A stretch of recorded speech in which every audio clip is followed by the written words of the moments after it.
Good morning, everybody. Happy Friday. This is Lauren Pryor with the Environmental Learning Centers of Connecticut, and I'm here with our Cuban night anole. This is one of our live animals that's a part of our collection at the Barnes Nature Center from our reptile and amphibian room.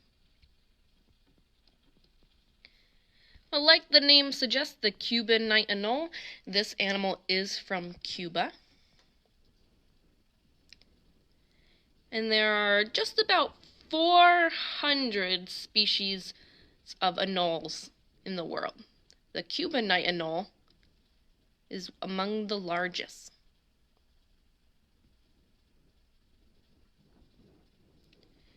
We see that his body here is about 6 to 7 inches long, but then he has a very long tail. Sometimes their tails can be twice as long as their body. But the Cuban night anole is a reptile. So being a reptile, there are 3 big rules that this animal has to follow if they're going to be considered a part of the reptile class. So all over this animal's body, we've got scales. Okay, all reptiles have scales. He will shed his scales. Reptiles shed their scales to grow and to also keep that outer body covering healthy and clean. This animal also has a backbone going from the bottom of his head down towards his tail. We can kind of see a ridge right on the middle of his back. If we follow that line, we would be following this animal's backbone. So this animal as a reptile has scales, a backbone, and we would consider them to be cold-blooded. The scientific word for being cold-blooded is being an ectotherm. That's opposite of being an endotherm. Like us humans, mammals are endotherms, warm-blooded. And the difference is just that this animal, since he's an ectotherm, cold-blooded, he can't regulate his own body temperature. So if he's too hot, he can't sweat. And if he's too cold, he can't shiver. So he's got to use a heat lamp, a heat source, that we have here in the tank with him to warm himself up. And when he gets too hot, when he's good and ready, he will physically move away from the heat source. So his enclosure has a gradient of temperature, a warmer side and a cooler side to help him regulate his body temperature. This guy is mostly green. We see some browns. And like a lot of reptiles and some amphibians, he can change his color to a certain degree, being darker or lighter. So he can become a very bright green or go down to almost being a brownish color. And that's due to some pigment cells that we call chromatophores.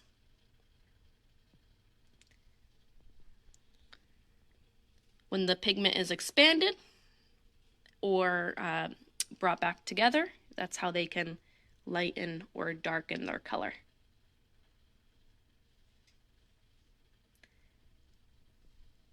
Typically, when the pigment is expanded, that's when they're going to become darker because the pigment is then spread out.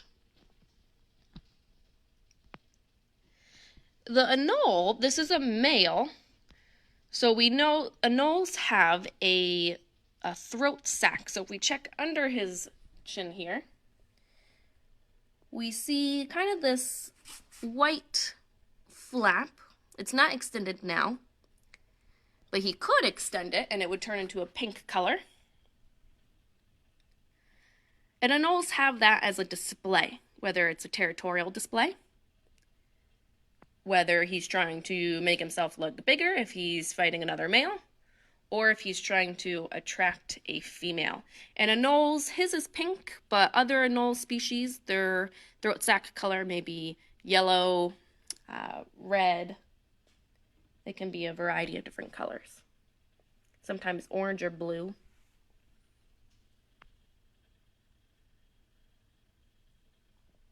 This is a reptile species that can detach their tail, so that's one way they are able to protect themselves.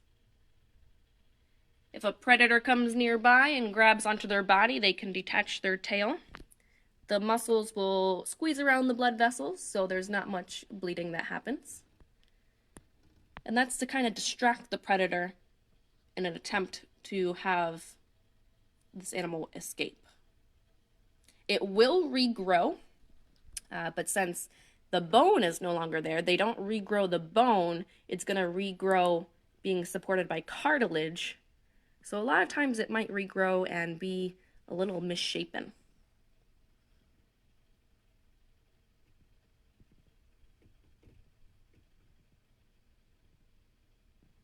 So that's one form of defense. The other form of defense that they have is their camouflage. So since he is this green-brown color, this is an animal that's going to live in the canopies of trees.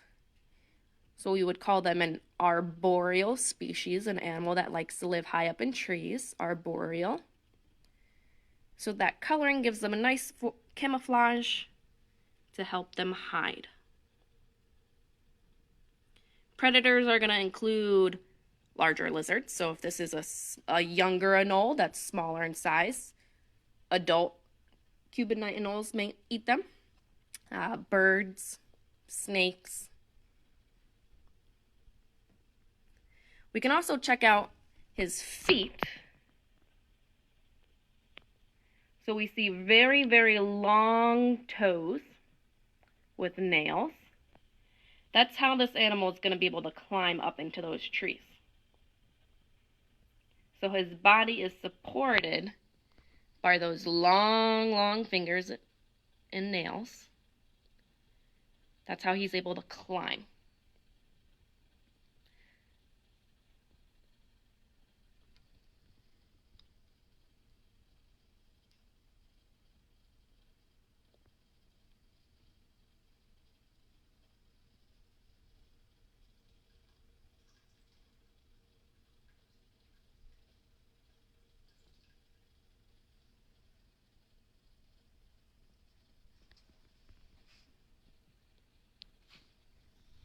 Out in the wild, these guys enjoy eating a lot of grubs, crickets, cockroaches, spiders, and moths. At the Barnes Nature Center, since this guy is in captivity, we're going to feed him crickets, superworms, mealworms, and roaches.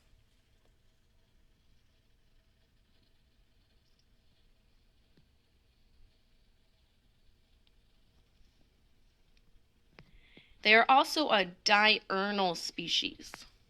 Diurnal. You might be familiar with the word nocturnal. So diurnal is just the opposite. If nocturnal is that you're active at night, diurnal means you are active during the day.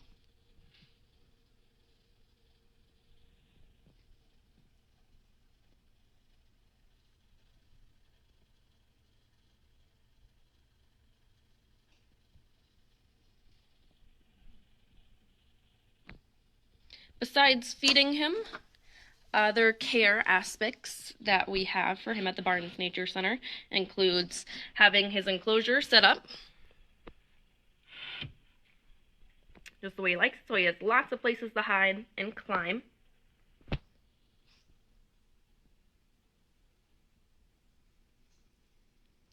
And of course, fresh water.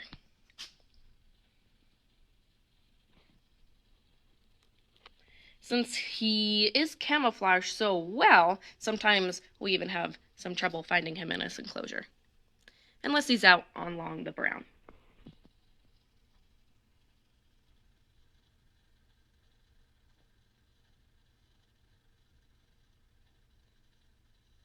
You can see that he's very still.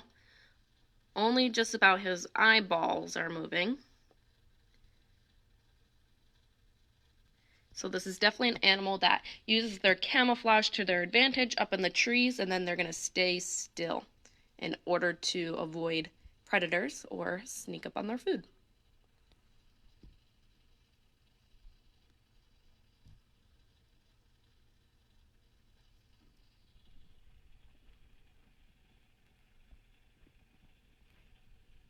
He does like it nice and hot in his enclosure. And then we will also mist him daily to give him some humidity.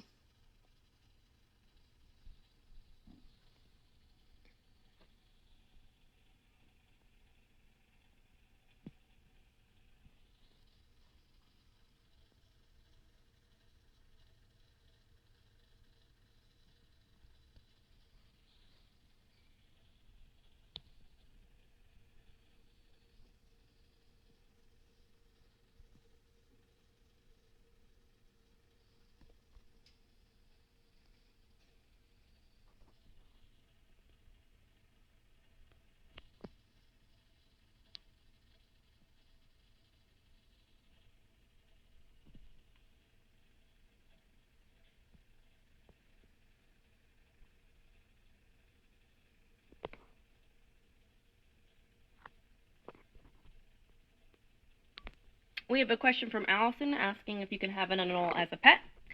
You can have them as pets. This guy is considered a pet Cuban night anole. But they are also a species that is found wild.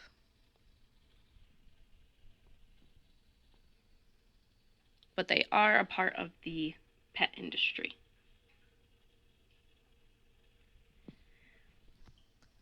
But that is a little bit about our Cuban night anole that we have living at the Barnes Nature Center. We're going to be back on Monday with another Facebook Live on the Environmental Learning Centers of Connecticut Facebook page.